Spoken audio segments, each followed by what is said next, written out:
Então, pessoal, retomando a nossa revisão aí, nós verificamos então agora os veículos de emergência, que, segundo o inciso 7º do artigo 29 do nosso CTB, são os veículos de incêndio e salvamento, os veículos de polícia, né, os veículos de fiscalização e operação de trânsito, tá, os veículos de ambulância, né, de resgate de ambulância, e os de salvamento difuso, que foram incluídos aí pela resolução 268, são então os veículos considerados como os veículos de emergência.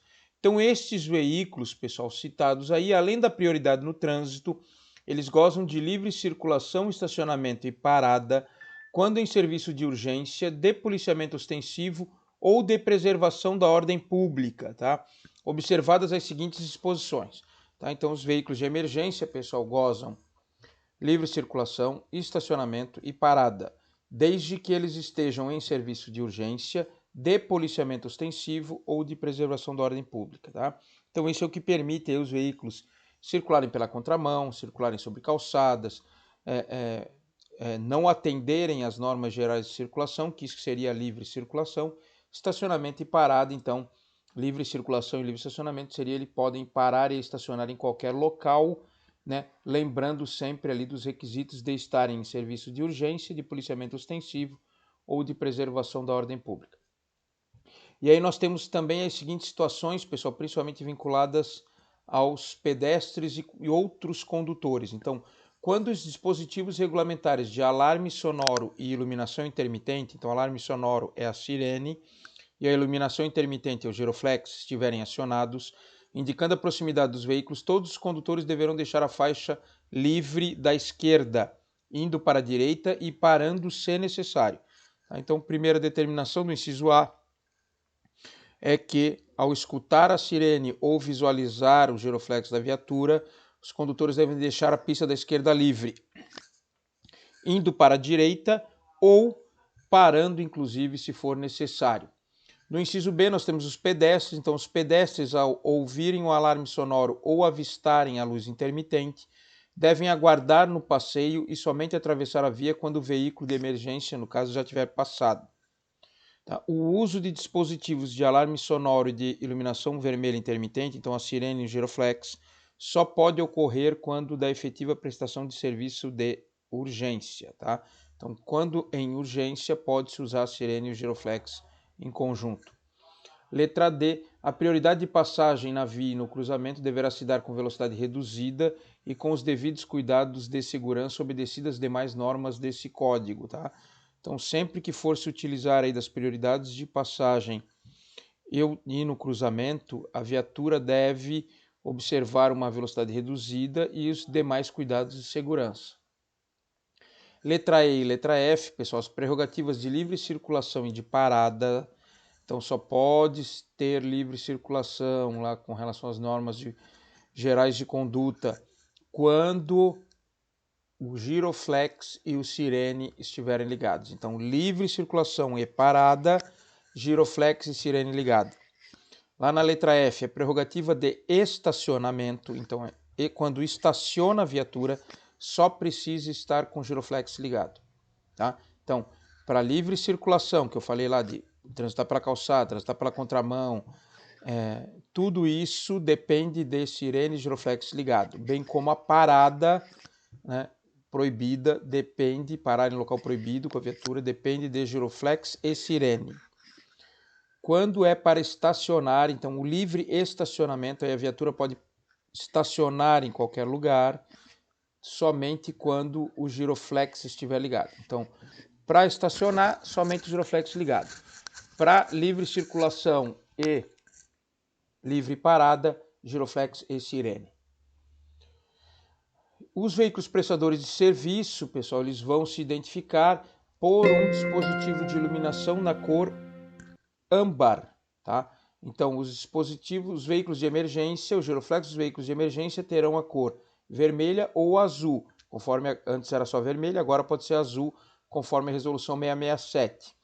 Mas os veículos de prestação de serviço público, de utilidade pública, utilizam um giroflex na cor amarelo âmbar, que seria aí o vulgo conhecido laranja, tá? Então eles têm que usar esse dispositivo de giroflex, os veículos prestadores de serviços de utilidade pública. E quais são esses veículos? Os destinados à manutenção, reparo de rede de energia elétrica, de água, esgoto, gás canalizado e de comunicações. Os veículos de manutenção, sinalização viária, conservação, manutenção e sinalização viária, quando a serviço do órgão executivo de trânsito ou executivo de trânsito rodoviário. Os destinados a socorro de emergência, então os guinchos, né, pessoal, nas vias abertas de circulação pública. Os veículos destinados ao transporte de valores, então eles utilizam lá o giroflex de cor âmbar, tá? Eles possuem lá esse giroflex de cor âmbar, bem como os veículos destinados ao serviço de escolta, quando registrados em órgão rodoviário. Então esses veículos de serviço de escolta também utilizam lá esse giroflex na cor âmbar, na cor laranja, tá? Bem como os serviços destinados ao recolhimento de lixo, tá? Serviço da administração pública também utilizam lá um dispositivo de iluminação, um giroflex lá da cor laranja. Os veículos destinados à manutenção de linhas e estações metroferroviárias também têm essa prerrogativa de serviço de utilidade pública, tá?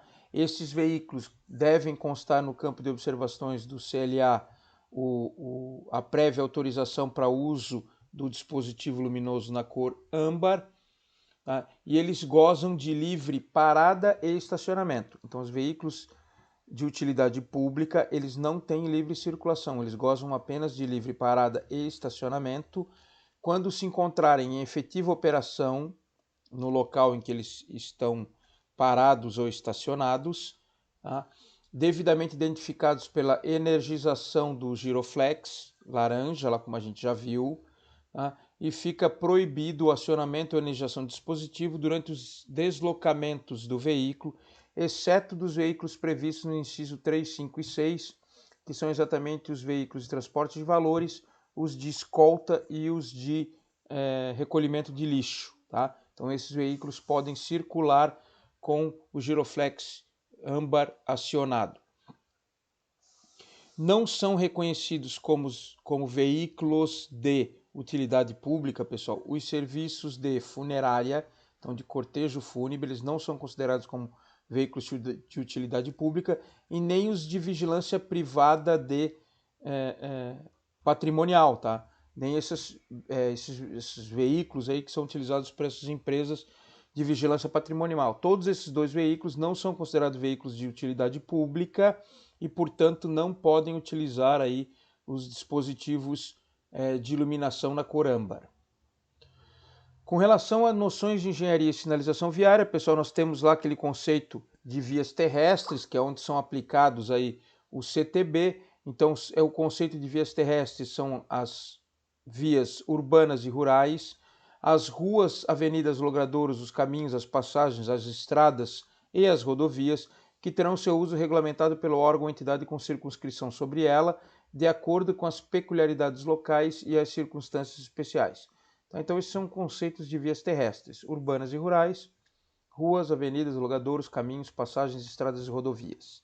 Tá? E aí, para o parágrafo único, diz que se compara a rodovia, então são consideradas vias terrestres as praias abertas à circulação pública, as vias internas pertencentes aos condomínios constituídos por unidades autônomas e as vias e áreas de estacionamento de estabelecimentos privados de uso coletivo. Tá? Então, esses são as vias terrestres para efeito de aplicação do CTB. Tá? Então, o CTB vão ser aplicados nessas vias terrestres, conforme disposto no artigo 2º e seu parágrafo único. Conceito de via, pessoal, é uma superfície por onde transitam veículos, pessoas e animais, compreendendo pista, calçado, acostamento, a ilha e o canteiro central. Então, tudo isso entra dentro do conceito de via, tá? Desde a calçada até a ilha, canteiro central, a pista, tá? Então tudo isso entra dentro do conceito de via, tá? Aí dentro da via nós temos a pista, que é a parte da via normalmente utilizada para a circulação de veículos, identificada por elementos separadores ou por diferença de nível em relação às calçadas.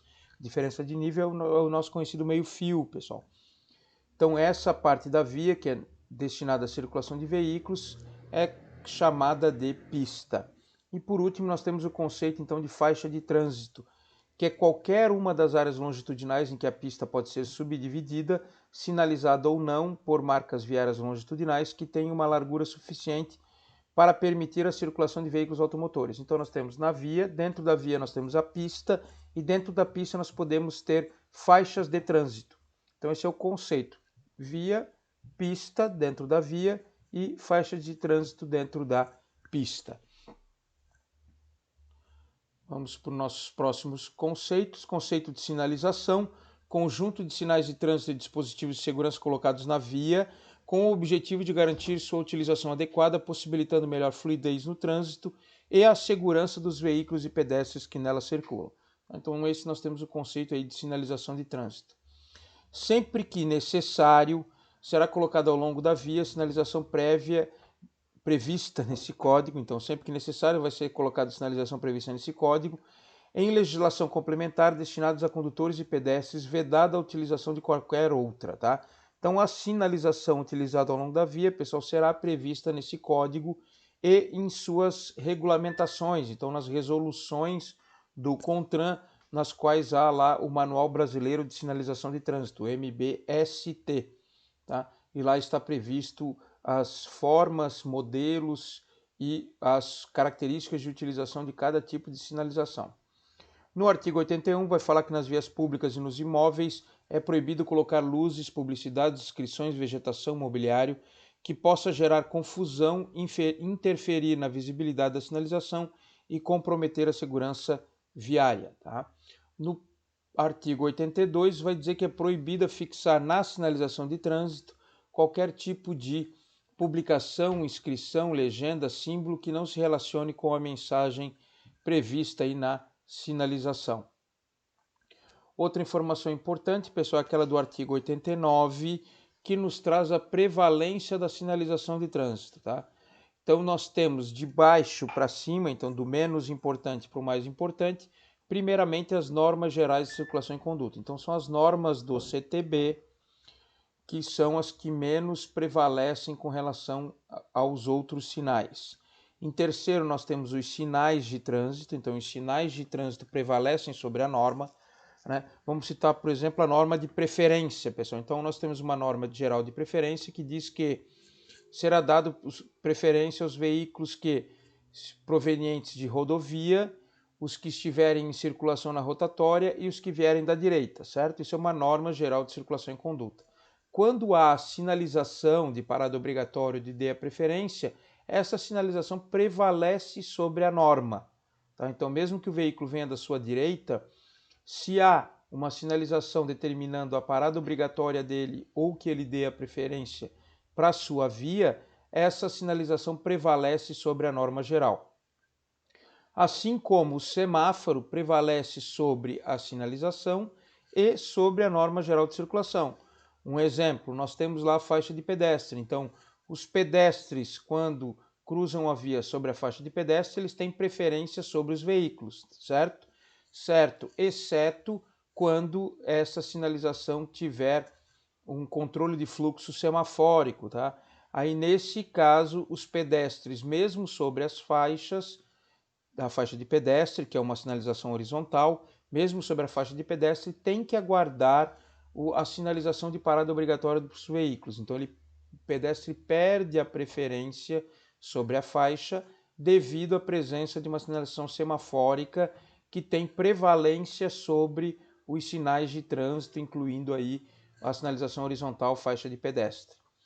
E sobre tudo isso, pessoal, aqui tem mais autoridade, é as ordens emanadas pelo agente de trânsito. Então, o agente de trânsito tem prevalência sobre todas as demais formas de sinalização, seja semafórica, seja de sinalização vertical ou horizontal, ou seja até mesmo sobre as normas gerais de circulação e conduta. Tá? Então, por isso é que o agente de trânsito pode lá determinar que o veículo prossiga mesmo estando com o semáforo fechado, ele pode determinar que o veículo siga mesmo tendo um sinal de parada obrigatória, ele pode determinar que o veículo circule pelo acostamento, mesmo sendo isso proibido por uma norma geral de circulação e conduta. Tá? Então, o agente de trânsito tem as suas ordens, no caso, né, tem a prevalência sobre todas as demais formas de sinalização. Vamos em frente, o artigo 90 vai dizer o seguinte, pessoal: quando a sinalização né, estiver insuficiente ou incorreta, no caso de qualquer tipo de sinalização apostada sobre a via, né, ou até mesmo sobre a ordem do agente. Então, quando a ordem emanada pelo agente, né, for insuficiente ou incorreta, não serão aplicadas as sanções previstas nesse código. Tá? Então, não cabe a autuação de trânsito, pessoal, não cabe nenhum tipo de penalidade de trânsito quando a sinalização for insuficiente ou incorreta. E o órgão de trânsito é que é responsável pela implantação de uma sinalização, respondendo pela sua falta, insuficiência ou, no caso, a da sua incorreta colocação. A sinalização de trânsito vai se classificar, pessoal, então, em vertical, horizontal, luminosa, sonora, gestos e os dispositivos auxiliares de sinalização. Então, essas são as classificações. Com relação à sinalização vertical, nós temos aí a classificação, a subdivisão da sinalização vertical em sinalização de regulamentação, de advertência e de indicação. A sinalização de regulamentação, pessoal, que tem por finalidade informar ao usuário proibição, obrigações ou restrições de uso das vias. As mensagens emanadas por essas placas de sinalização vertical de regulamentação são imperativas e o desrespeito a elas constitui uma infração de trânsito. Tá? As placas de sinalização vertical de regulamentação geralmente têm a forma circular, né, e as cores vermelha, preta e branca.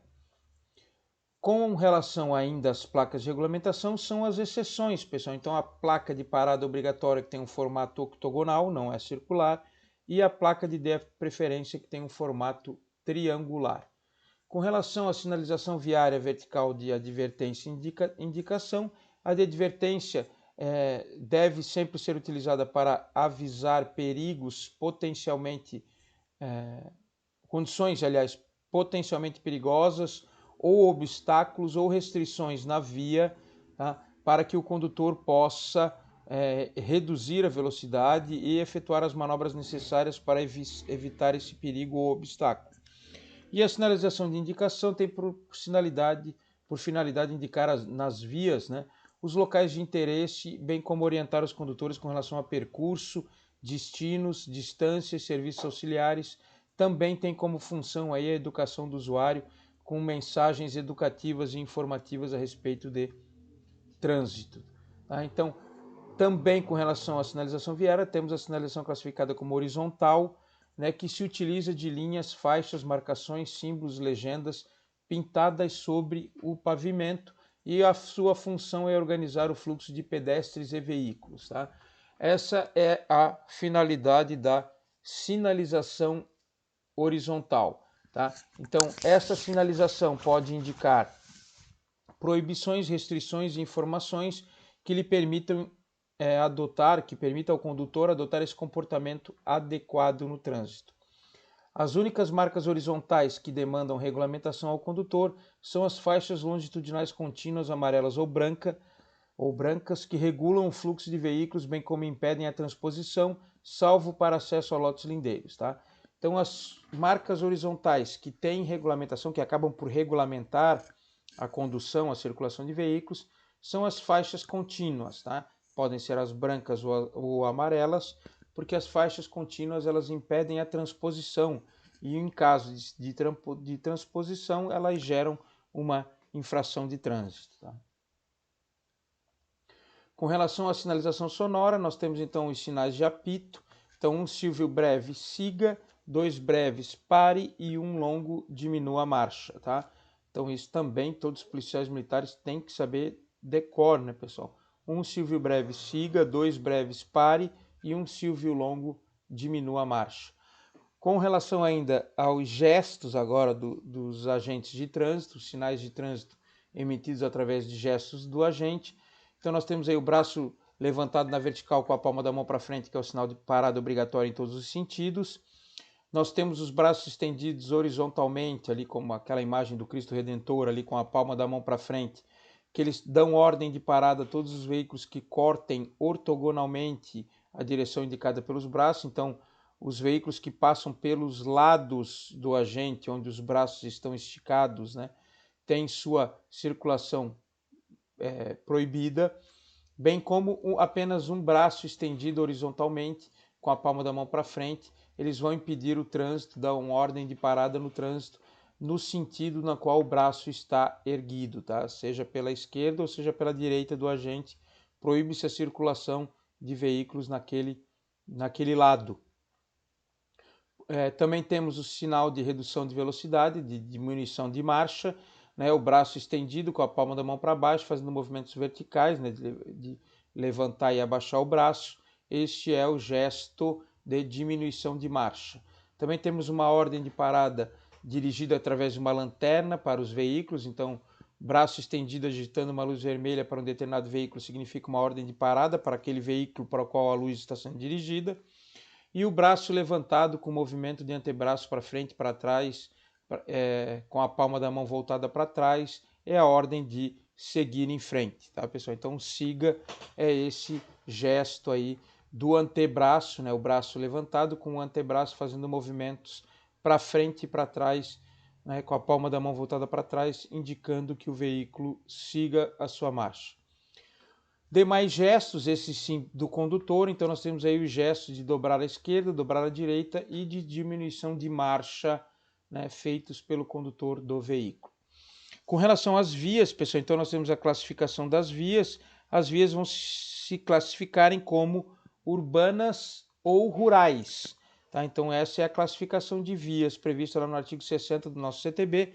Primeiramente, então, nós temos as vias urbanas, que tenha como subdivisão primeiramente as vias de trânsito rápido, né, caracterizadas por acessos com trânsito livre, sem intersecções em nível, sem acessibilidade direta aos lotes lindeiros e sem a travessia de pedestres no nível da via.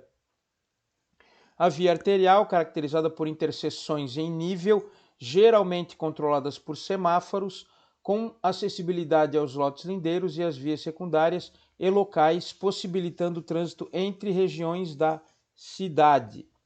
A via coletora, destinada a coletar e distribuir o trânsito que tem necessidade de entrar ou sair das vias de trânsito rápido ou arteriais, possibilitando o trânsito dentro de uma mesma região da cidade. E, por último, a via local, que seria a última classificação de via urbana, caracterizada por interseções em nível, não semaforizadas, destinadas apenas ao acesso local ou a áreas restritas aí de moradia das pessoas. Então fiz essa tabelinha também para tornar mais fácil o nosso entendimento sobre a classificação das vias urbanas, né? Via de trânsito rápido, arterial, coletora e local. Com relação às vias rurais, pessoal, nós temos aí apenas duas subdivisões. Então as vias rurais são classificadas como rodovias ou estradas, tá? Sendo que a diferença entre as duas, tá, para esclarecer para vocês, é que a rodovia é uma via rural pavimentada e a estrada é uma via rural não pavimentada, ou seja, a via continua se utilizando do leito natural, do leito original para circulação. Com relação aos crimes de trânsito, pessoal, o importante é lembrar sempre, né, das causas, das circunstâncias que agravam o crime de trânsito, né, agravam as penalidades, as penas previstas nos crimes de trânsito. Então são danos com potencial dano a duas ou mais pessoas ou grande risco de grave dano patrimonial a terceiros, utilizando-se de veículos com placas adulteradas ou falsificadas ou de veículos sem placa, tudo isso agrava a penalidade do crime, sem possuir permissão para dirigir ou carteira de habilitação. Também são circunstâncias que agravam a pena dos crimes, com permissão para dirigir ou CNH de categoria diferente da do veículo que está dirigindo, quando a sua profissão ou atividade exigir cuidados especiais com o transporte de passageiros ou de carga, utilizando veículo que tenham sido adulterados equipamentos ou características que afetem a sua segurança ou seu funcionamento de acordo com os limites de velocidade prescritos nas especificações do fabricante. E, inciso 7º, sobre faixa de pedestre temporária ou permanente destinada à circulação de pedestres, tá? Então, essas são as causas que causam o agravamento das penas do crime de trânsito. Então, se o cidadão cometer um crime de trânsito e houver uma dessas circunstâncias agravantes, ele vai ter sua pena aumentada, agravada, em virtude dessas circunstâncias. Então, são os crimes de trânsito aí, pessoal. No artigo 302, o homicídio culposo na direção de veículo automotor, O artigo 302 também tem uma qualificadora, uma causa de aumento de pena, que seria quando a gente conduz o veículo sob a influência de álcool ou de qualquer outra substância, há uma qualificadora penal para esse crime. Temos no artigo 303 lesão corporal culposa na direção de veículo automotor. Também há uma qualificadora nesse artigo que prevê o aumento de pena no caso do condutor do veículo estar com a capacidade psicomotora alterada e se a lesão corporal for de natureza grave ou gravíssima, são essas incidentes aí da qualificadora. 304, deixar o condutor do acidente prestar imediato socorro à vítima. 305, afastar-se o condutor do local do acidente para fugir à responsabilidade civil ou penal que lhe possa ser atribuída. O crime do 306 é o crime de embriaguez ao volante, né? Nós temos lá em LET 2, nós vamos ter um capítulo só para falar sobre a fiscalização de alcoolemia e voltaremos a falar sobre o artigo 306. O crime do artigo 307, violar a suspensão ou a proibição de se obter a permissão ou habilitação para dirigir veículo automotor. Então, o condutor lá com a CNH suspensa devido a um processo judicial, tá? Então ele comete esse crime do artigo 307. O 308, praticar na direção de veículo automotor, de corrida, disputa ou competição automobilística, ou ainda exibição ou demonstração de manobra de perícia em veículo automotor. Tá? Então, sempre que houver essa situação, pode haver incidência ao crime aí do artigo 308, e tem também as qualificadoras se resultar morte ou lesão corporal. No artigo 309, nós temos aí dirigir o veículo automotor em via pública sem a devida permissão para dirigir ou habilitação, ou ainda se cassado o direito de dirigir, gerando perigo de dano. Tá? Então, nós temos essa situação aí do crime previsto no artigo 309. No 310 é permitir, confiar ou entregar a direção de veículo à pessoa não habilitada, com habilitação cassada ou suspensa, ou ainda a quem por seu estado de saúde físico ou mental ou por embriaguez não estiver em condições de conduzir o veículo com segurança. Tá? Então esse é o crime previsto pelo artigo dos 310 do CTB. Tá? Então, algumas observações com relação ao crime previsto no artigo 310. No 311 temos trafegar em velocidade incompatível próximos a escolas, hospitais, estações de embarque e desembarque de passageiro, lagradouros estreitos ou onde haja grande movimentação ou concentração de pessoas, gerando perigo de dano. Tá? Então tem essa situação prevista aí para o artigo 311. No artigo 312 é o crime de fraude processual, né? Inovar artificiosamente em caso de acidente automobilístico com vítima. Então esse crime só acontece em casos de acidente com vítima. Na pendência do respectivo procedimento policial preparatório, inquérito policial ou processo penal, alterando ali, no caso, o estado de lugar de coisa ou de pessoa, a fim de induzir a erro o agente policial, o perito ou o juiz. Aplica-se esse dispositivo, então aplica-se esse crime, ainda que não iniciados quando da inovação, procedimento preparatório, inquérito ou processo. Então esse é o crime de fraude, né, pessoal? Quando a pessoa envolvida em um acidente de trânsito com vítima, ela resolve alterar o estado, o lugar das coisas para, obviamente, aí oferir algum lucro, aí no caso, ou lhe tirar a responsabilidade sobre o acidente de trânsito. Tá? Então temos algumas considerações aí. E aí também, por último, nós temos aí os crimes relacionados, aí mesmo não previstos no CTB, mas tem alguma relação aí com a legislação de trânsito. Então nós temos a falsificação de documento particular, que é o artigo 298, o uso de documento falso, que é o artigo 304 do Código Penal. Temos ainda a adulteração de sinal identificador de veículo automotor, previstos lá no artigo 311 do CTB. E vamos